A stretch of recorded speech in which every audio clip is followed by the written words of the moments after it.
dipersembahkan oleh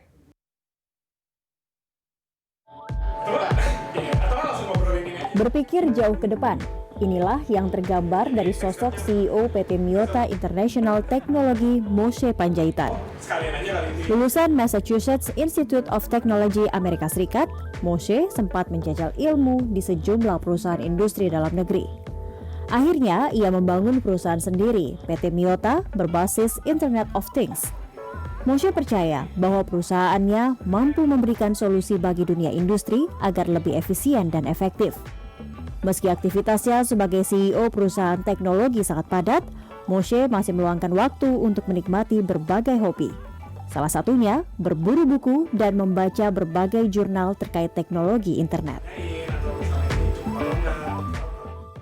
Kembali di Show Talk, kita masih bersama dengan Moshe Panjaitan, CEO dari Miyota. Mas Moshe, ini kalau kita bicara soal berdirinya Miyota, ini koreksi kalau saya salah ya, ini sejak 2018 sebetulnya. Ya. Ini tahun di mana IoT itu sebetulnya sekarang sudah mulai bergema, gitu ya. Nah, pada saat pertama kali berdiri, itu berapa jumlah karyawan semuanya? Pada saat awal-awalnya berdiri itu mungkin nggak nyampe 20. Nggak nyampe 20 pada titik awal. Berdasarkan itu. Perkembangannya sampai sekarang? Sekarang di tahun 2020, sekarang ini sih sekitar 50-an. Sekitar 50-an. Ya. Nah, itu kan menunjukkan ada perkembangan sebetulnya. Pastinya ada perkembangan. Termasuk ya. omset juga mungkin ya? Ya, bisa dikatakan seperti itulah. Kontrak juga banyak yang ini terjadi, lebih banyak atau bagaimana? Ya, itu juga bertambah. Jadi kalau boleh cerita sedikit, sebelum Miyota itu berdiri, itu orang-orang dari Miyota itu sudah menjalankan bisnis di IoT selama 10 tahun, 12 tahun mungkin. Tapi itu masih project based dan tidak scalable gitu ya, dan banyak banget yang mau dipegang. Miyota itu berdiri karena kita mau merubah pola bisnis itu untuk menjadikan managed service gitu. Makanya yang kita offer bukanlah project based atau produk, tapi kita offer IoT, end-to-end IoT ecosystem atau solution. Nah, ini kalau ekosistem berarti dari hulu sampai hilirnya ini semua saling connected gitu. Saling terconnected, iya.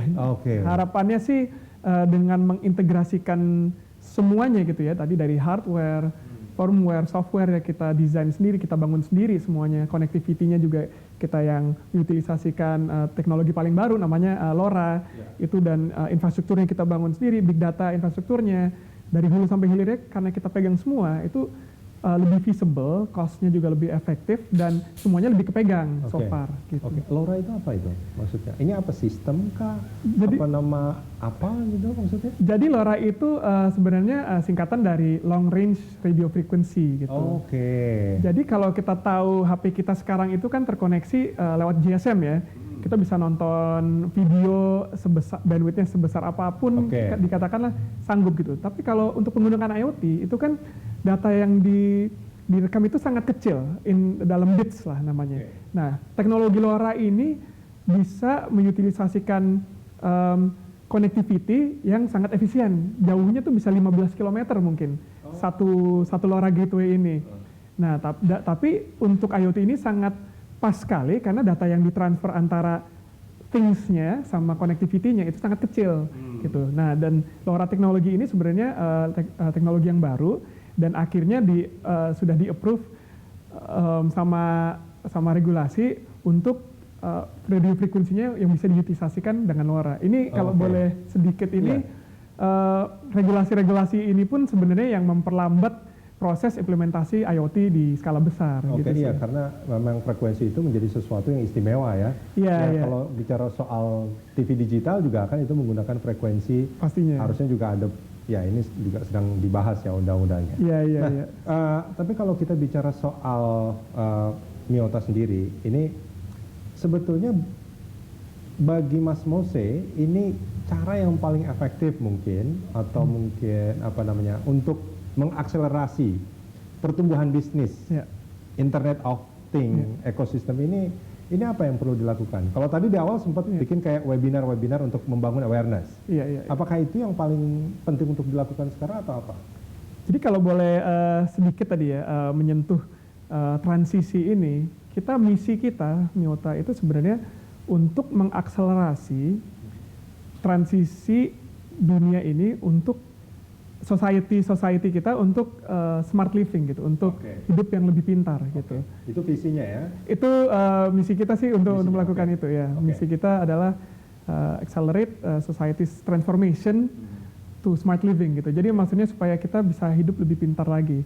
Mas Mose, ini kalau kita bicara soal IoT, end-to-end IoT ecosystem, di mana Miyota menjalankan bisnisnya, ini strategi apa yang efektif mungkin untuk diterapkan gitu ya, untuk membuat ya Miyota semakin berkembang? Apa strateginya saat ini? Sebenarnya yang paling penting bagi kita adalah, dan seharusnya untuk semua bisnis ya, itu masalah apa yang kita coba selesaikan gitu. Kenapa IoT? Ini bukannya kita mau bermain IoT terus kita cari masalah gitu.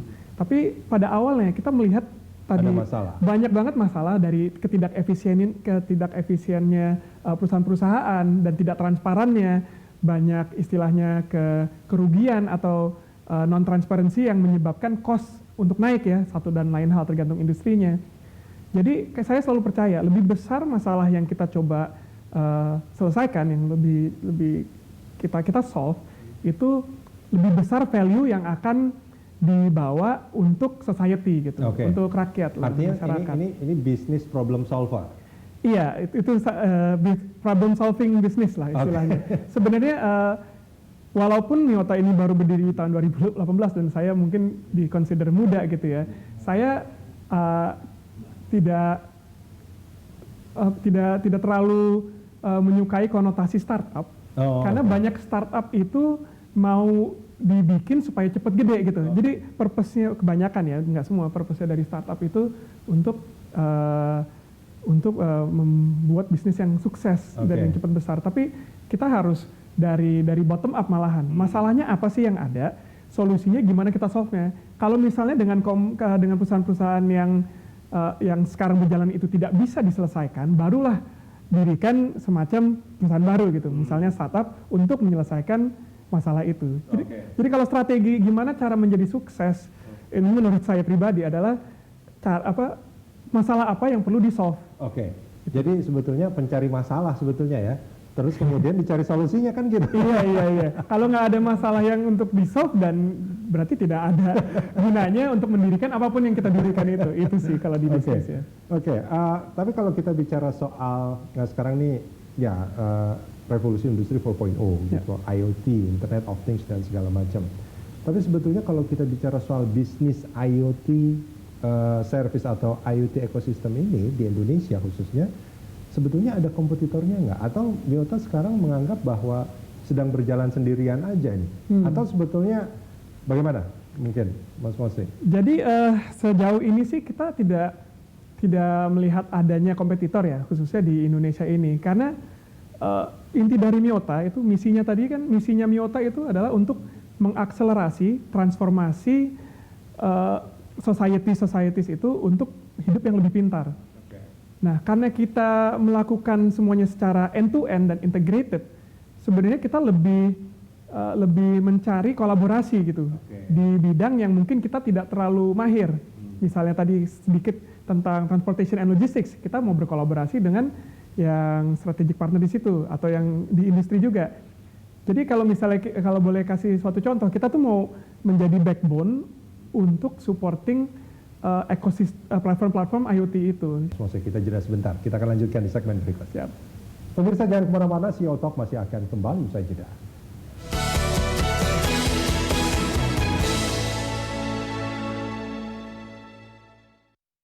Dipersembahkan oleh